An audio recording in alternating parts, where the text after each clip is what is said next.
Wost nou vergees van die tegels al en wennest in de gemeente Tjitjerkstra-deal, dan kind dat nou. In ruil voor een stukje grien. Die het tegeltaxje van Waasje oor op afspraak naar die ta. We willen heel graag mensen stimuleren om een groene tuin om te lezen. Dus we proberen met deze tegeltaxi iets makkelijker voor de mensen te helpen, zodat ze zelf niet meer die tegels hoeven te slepen. Dus we helpen ze gratis bij de mensen thuis op. Bewenners kunnen een groep tegels om 20 vierkante meter opheljen litten.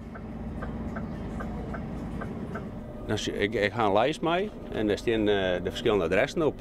En dan zie je ook bij de waterleid.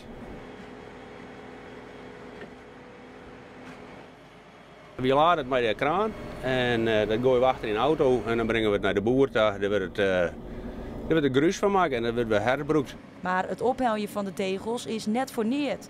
Dus je het namelijk wel wat sinoer.